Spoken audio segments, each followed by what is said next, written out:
हमारे व्यस्त जीवन में ईश्वर की आवाज़। हमने पिछले कुछ वर्षों में लगातार कई भयंकर तूफान देखे हैं और विनाशकारी सुनामी को झेला है। हम जितना भी सुरक्षा का उपाय ढूंढते हैं, कुछ सफलता मिलती है, पर सुरक्षा कभी पर्याप्त नहीं होती। डर, भय, चिंता व अशांति बनी ही रहती है। ये सुरक्षा, डर और चिंता हमारी जिंदगी को खा जाती है। तो हम क्या करें कि एक भय मुक्त जीवन जी सकें?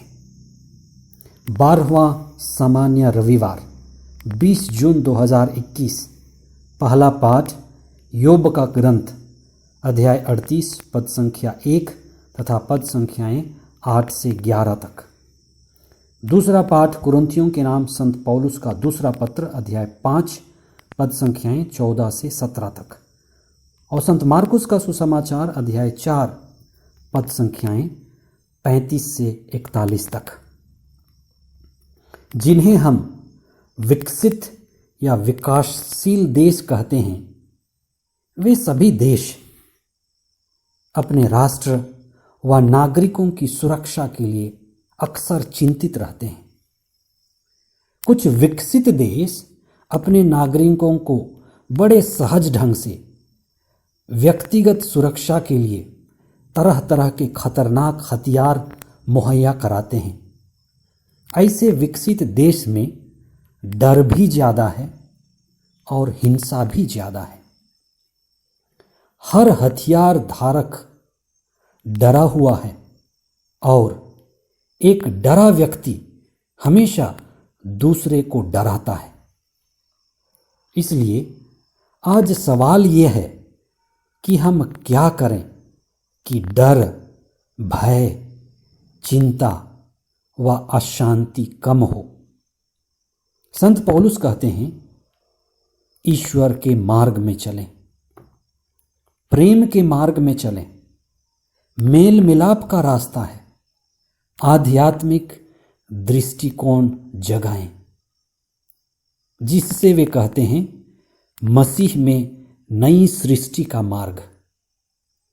विवाद उठते हैं और आगे भी उठते रहेंगे, लेकिन वार्तालाप को स्थान दें। Give place to dialogue. और समझौते का प्रयास हर स्तर पर, व्यक्तिगत स्तर पर, पारिवारिक स्तर पर, सामुदायिक स्तर पर लगातार जारी रखें। ईश्वर में विश्वास यानी हम प्रेम के लिए बने हैं। विश्वास में, प्रेम में जीकर ही हम भयमुक्त हो सकते हैं। सुसमाचार के मुख्य अंश। ईसा दुम्बाल में तकिया लगाए सो रहे थे। शिष्यों ने उन्हें जगाकर कहा, गुरुवर, हम डूब रहे हैं, क्या आपको इसकी कोई चिंता नहीं? वे जाग गए और उन्होंने वायु को डांटा और समुद्र से कहा, शांत हो, थम जा। वायु मंद हो गई और पूर्ण शांति छा गई। ईसा ने अपने शिष्यों से कहा, तुम लोग इस प्रकार डर क्यों जाते हो? क्या तुम्हें अब तक विश्वास नहीं है? उन पर भय छा गया और वे आपस में कहते रहे, आखिर यह कौन है? वायु और समुद्र भी इसकी आज्ञा मानते हैं। धर्मशास्त्र सत्य को, ईश्वर को और ईश्वर की जीवंत उपस्थिति को प्रकट और प्रस्तुत करते हैं। ईश्वर की उपस्थिति को और सत्य को प्रकट करने के लिए धर्मशास्त्र कई चिन्हों का, चमत्कारों का और चंगाइयों का सहारा लेते हैं। ईसा का यह तेज आंधी को शांत करना एक दिव्य चिन्ह है और एक चिन्ह इशारा है। चिन्ह एक संकेत है। हमें कार्य को देखकर कार्यकर्ता को पहचानना है। हमें कार्य को देखकर विधाता को पहचानना है। आंधी और समुद्र को डांटने वाला कौन है, शांत करने वाला कौन है। यह साधारण दिखता है लेकिन असाधारण व्यक्ति है, ईश्वर का बेटा है, ईश्वर ही है। इस आंधी के शांत होने का चिन्ह क्या है? इस आंधी के शांत होने का उद्देश्य हमारे विश्वास की आंखों को खोलना है। झंझावात, आंधी, लहरें, डूबने की स्थिति हमारे जीवन की ही कई परिस्थितियां हैं, जैसे महामारी, गरीबी और कई परेशानियां जो हमारे नियंत्रण से बाहर होते हैं। नाव चलाने की कला व ताकत व्यर्थ पड़ जाती है। पतवार से जो हम कर सकते हैं करते रहें, पर एक ही विकल्प बचता है, ईश्वर को विश्वास के साथ पुकारें। हमें बचा लीजिए, हम डूब रहे हैं, हम असहाय हैं, आपके बिना हमारा कोई सहारा नहीं। यही पूर्ण समर्पण है। आप हमारी जीवन नैया को संभालें। आपकी मर्जी पूरी हो, हमारी नहीं। यहां अहंकार का भाव नहीं होता। इसीलिए भक्त की यह प्रार्थना सच्ची प्रार्थना है, हृदय की प्रार्थना है। विश्वास की सच्ची प्रार्थना द्वारा हम चिंता से, डर से, दुख और पीड़ा से बच सकते हैं।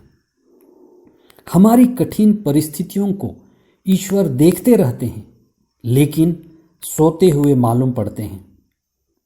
प्रार्थना में उन्हें पुकारना हमारा कर्तव्य है और हमारा समर्पण है। आंधी और तूफान के पीछे, हर विपत्ति और कठिनाई के पीछे ईसा में ईश्वर का विराट रूप छिपा है।